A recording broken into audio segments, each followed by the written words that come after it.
Hello students, this is Bidisha Ghati and today we will continue the chapter The Print Culture and the Modern World.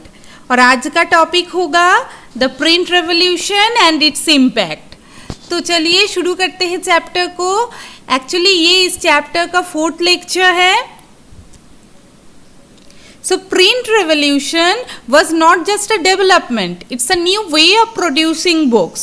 तो print revolution क्या है कि when the hand printing shift to the mechanical printing, it's led to the print revolution. यानी printing जब hand printing से mechanical printing में shift हुआ था, उसी की वजह से क्या है कि print revolution जो है वो शुरू हुआ था. ओके और What are the impact of print revolution? क्या impact था? A new reading public was emerged. यानी print revolution के वजह से एक new reading public emerged हुआ था. यानी पुअर से लेकर रिच तक हर कोई क्या कर रहा था, बुक्स पढ़ना जो है वो पसंद करने लगे थे. और नॉलेज रिसीव करने का जो तरीका था वो बिल्कुल ट्रांसफॉर्म हो गया था. पहले बस क्या थे, रिच पीपल ही बुक्स को पढ़ते थे, लेकिन प्रिंट रेवोल्यूशन के वजह से रिच से लेकर पुअर तक हर कोई क्या कर रहे थे, बुक्स को पसंद करने लगे थे. और उसी के साथ साथ क्या हो रहा था कि प्रिंट रेवोल्यूशन की वजह से the cost of books was also reduced. यानी बुक्स के जो कॉस्ट है वो डिक्रीज करने लगे थे. क्यों ऐसा हो रहा था? क्योंकि लार्ज प्रोडक्शन हो रहा था और लार्ज प्रोडक्शन की वजह से ही क्या है कि बुक्स के कॉस्ट जो है वो डिक्रीज हुआ था. और उसके साथ साथ क्या है कि ये जो प्रिंट रेवोल्यूशन था इसकी वजह से पूरा मार्केट में, यूरोपियन मार्केट में बुक्स जो है बहुत सारे बुक्स अवेलेबल थे. Books were flooded in the market. तो लेकिन the transition was not so simple. मतलब अभी एक प्रॉब्लम, मतलब ये सब के बाद भी एक प्रॉब्लम अराइज हुआ था कि books could be read only by the literate. और जो 20th सेंचुरी है, 20th सेंचुरी तक यूरोपियन कंट्रीज में लिटरेसी रेट जो है वो बहुत ज़्यादा अच्छा नहीं था. लिटरेसी रेट जो है वो बहुत लो था. सो प्रिंटर्स, जो पब्लिशर्स थे, वो क्या कर रहे थे, वो सोच रहे थे कि ऐसा क्या किया जाए कि लिटरेट पीपल के साथ साथ जो इलिटरेट पीपल है वो भी बुक्स के साथ कनेक्ट हो पाए. तो उन्होंने क्या किया, बुक्स को ऐसे प्रिंट करने लगे, लाइक फोक टेल्स, पिक्चर्स, ये सारे बुक्स में इंक्लूड करने लगे, जिस वजह से जो इलिटरेट पीपल है वो भी बुक्स के साथ कनेक्ट हो पा रहे थे. उसी के साथ साथ और क्या किया गया, इस प्रॉब्लम को सॉल्व करने के लिए जो लिटरेट पीपल थे वो डिफरेंट प्लेसेस में जाते थे, लाइक डिफरेंट टाउन्स में, उसके बाद जो है डिफरेंट विलेजेस में जाकर बुक्स को पढ़कर सुनाते थे, जिसकी वजह से इलिटरेट लोग भी क्या कर रहे थे कि बुक्स के साथ जो है कनेक्ट कर पा रहे थे, खुद को बुक्स को पसंद करने लगे थे. मतलब लोग, कॉमन पीपल जो थे वो अभी सुनकर क्या कर रहे थे, नॉलेज को गेन कर रहे थे. यानी the knowledge was transferred orally. ठीक है. सो इलिटरेट पीपल जो है वो लिटरेट पीपल से सुनकर नॉलेज को गेन कर रहे थे. Knowledge was transferred orally.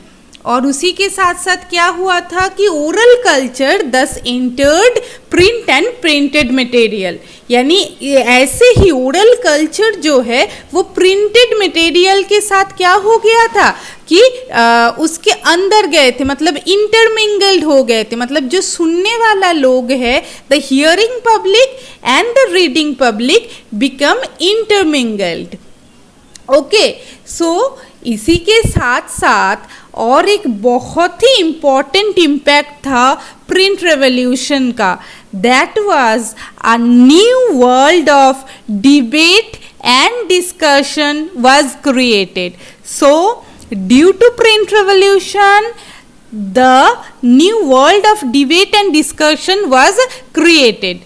ऐसा क्यों हुआ था?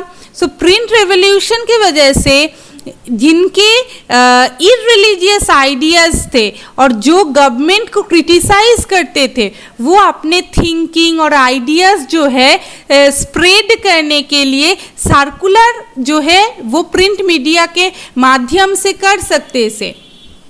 ठीक है, सो इसीलिए क्या है कि सभी ने वेलकम नहीं किया था, ये जो प्रिंटेड बुक्स का कल्चर है इसको वेलकम नहीं किया था, क्योंकि क्या हो रहा था कि प्रिंट रेवोल्यूशन की वजह से हर कोई जो है अपने आइडियाज़ को स्प्रेड कर सकते थे, गवर्नमेंट को क्रिटिसाइज कर सकते थे, इररिलीजियस आइडियाज़ को स्प्रेड कर सकते थे। तो इसीलिए बहुत सारे ऐसे भी लोग थे जो क्या है कि ये प्रिंटेड जो बुक्स का कल्चर है उसे एक्सेप्ट नहीं किए थे। और कंजर्वेटिव पीपल्स इस डर से मतलब गुजर रहे थे कि वो क्या करेंगे कि रिलीजियस जो भी थिंकिंग है वो सारे को तोड़ देंगे, इररिलीजियस थॉट्स जो है वो लोगों के अंदर स्प्रेड कर सकते हैं। ये सारे कंजर्वेटिव पीपल के मन में ये डर था, और इसी डर को क्या है कि रियलिटी बन गया था, मतलब कंजर्वेटिव पीपल के इसी डर रियलिटी बन गया था जब जो है religious reformer, German religious reformer Martin Luther, उन्होंने 1517 में 95 थीसिस नाम की जो है एक बुक लिखा था। और मार्टिन लूथर जो थे वो एक रिलीजियस रिफॉर्मर थे।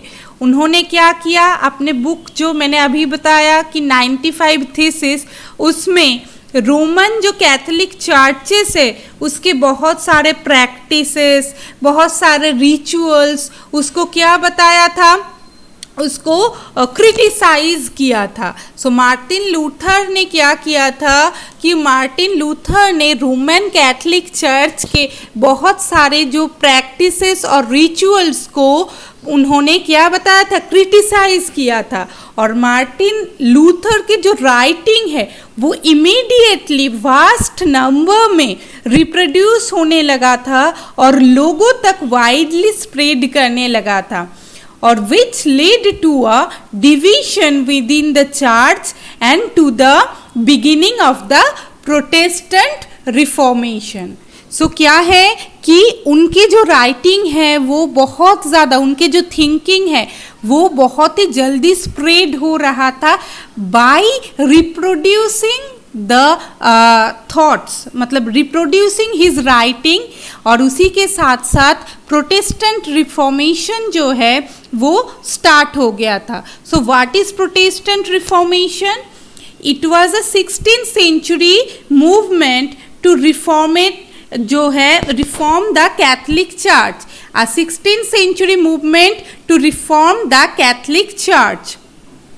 और क्या है कि 16th century में एक रिलीजियस रिफॉर्म मूवमेंट जो है वो स्टार्ट हुआ था रोमन कैथोलिक चर्च के खिलाफ और उनके जो भी प्रैक्टिसेस, रिचुअल्स है उनके खिलाफ, and that is known as Protestant Reformation. ठीक है, सो 16th century में एक रिलीजियस रिफॉर्म मूवमेंट स्टार्ट हुआ था जिसमें क्या किया जा रहा था कि रोमन कैथोलिक चर्च के डिफरेंट प्रैक्टिसेस को, रिचुअल्स को क्रिटिसाइज किया जा रहा था, और that is known as Protestant reformation.